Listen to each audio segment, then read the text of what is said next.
अस्सलामुअलैकुम everyone, another day another recipe in your way. आज हम आपको बनाना सिखा रहे हैं अपने किचन में मूंग की दाल के पकोड़े।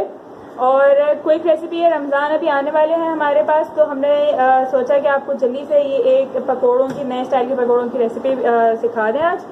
सबसे पहले इंग्रेडिएंट्स मैं आपको बताती चलूँ। इंग्रेडिएंट्स में हमने आज लिया हुआ है अपने पास एक प्याली हमने ले ली है मूंग की दाल, और प्याली को भर के लिए, क्योंकि हमारे घर में जो है वो मूंग की दाल के पकोड़े ज़्यादा शौक से खाए जाते हैं। और एक प्याली मूंग की दाल के हिसाब से अगर देखें तो ये खुश्क मसाला जात में हमने लिया है 1 टेबल स्पून पिसी लाल मिर्च, 1 टीस्पून हमारे पास है ऑल स्पाइसेस यानी कि गरम मसाला, और 1 टीस्पून ही हमारे पास है नमक।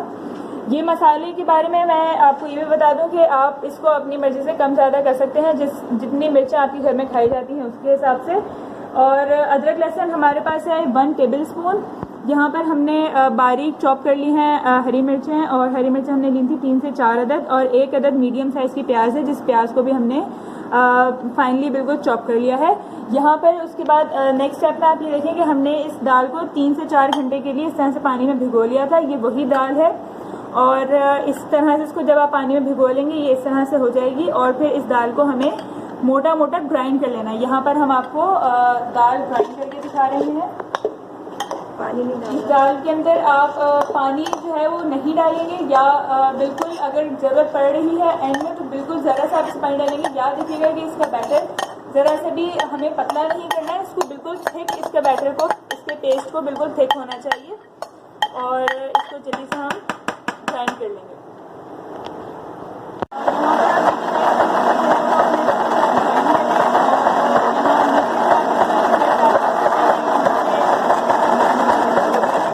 और हमें ज़रूरत पड़ेगी तो हम इसके अंदर बिल्कुल एक स्पून करके पानी ऐड करेंगे।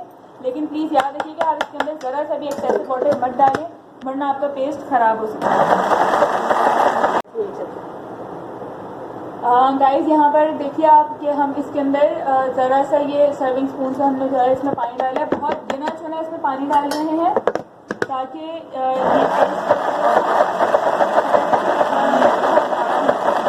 ये यहाँ पे देखिए हमने इसमें बिल्कुल ज़रा सा इसमें पानी डाल के, और ये पेस्ट यहाँ पर हमारे पास बन चुका है मूंग की दाल का, और इसको हम यहाँ पर निकाल रहे हैं। आप देखिए कितना गाढ़ा है कि ये फ्लो नहीं कर रहा है, इसको हमें चमचे से बाहर निकालना पड़ रहा है। और इसकी कंसिस्टेंसी यही होनी चाहिए ताकि आपके पकोड़े जो हैं वो बिखरे नहीं। अगर आपकी कंसिस्टेंसी ज़रा सी भी इससे लूज़ होगी तो आपकी दाल जो है वो बिखरना शुरू हो जाएगी ऑयल में डालने के बाद। यहाँ पर ये हमने बाउल में निकालने के बाद इसके अंदर 1 टेबल स्पून पानी जो है वो और मिलाया था। और अब आप फाइनल इसकी कंसिस्टेंसी देख लीजिए, ये बेसन से थोड़ा सा गाढ़ा रखा हुआ है हमने।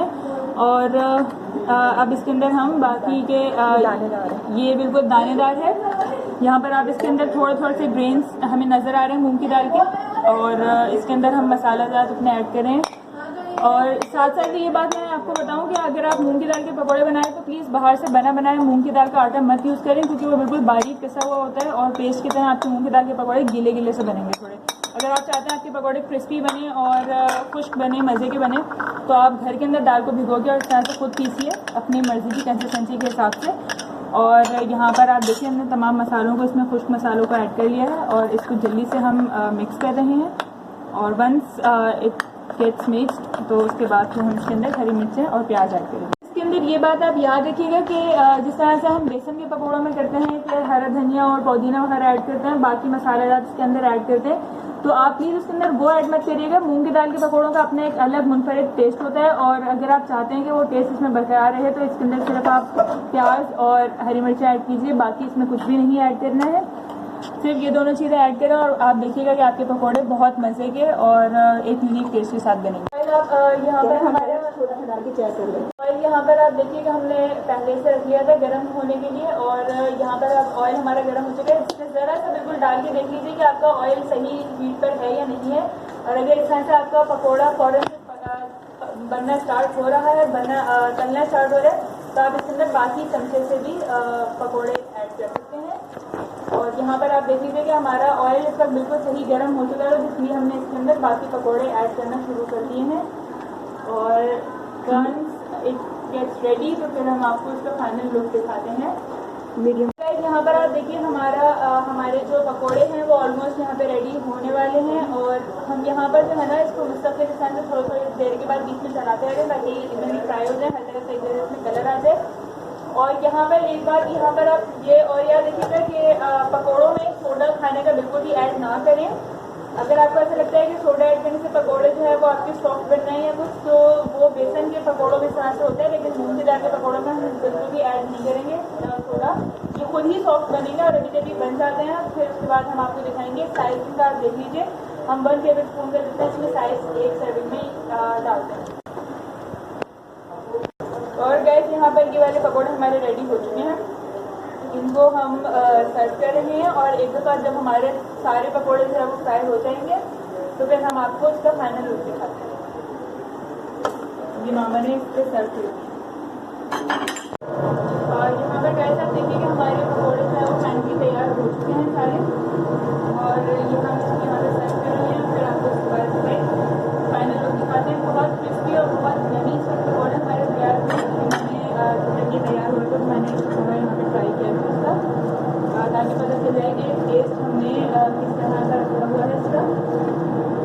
और मैं आपको यहाँ पे तोड़ के भी दिखाती हूँ कि पकौड़ा हमारा किस तरह का। यहाँ पर आप देख लीजिए हमारे फाइनल सारे पकौड़े तैयार हो चुके हैं।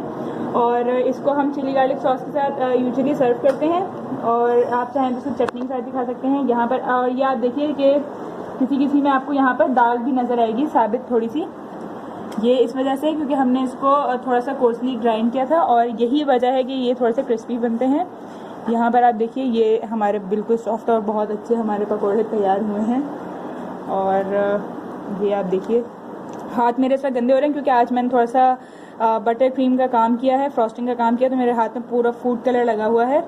तो बस आप ये पकोड़े हमारे देख लीजिए। और यहाँ पे हमारी रेसिपी आज की तैयार हो चुकी है। और अगर आज की रेसिपी आपको हमारी पसंद आई है तो हमारी वीडियो को लाइक कीजिए, इस पर कमेंट कीजिए, वीडियो को शेयर कीजिए, और हाँ हमारे चैनल को सब्सक्राइब करना बिल्कुल मत भूलिएगा। Until next time with a new recipe. अल्लाह हाफिज़।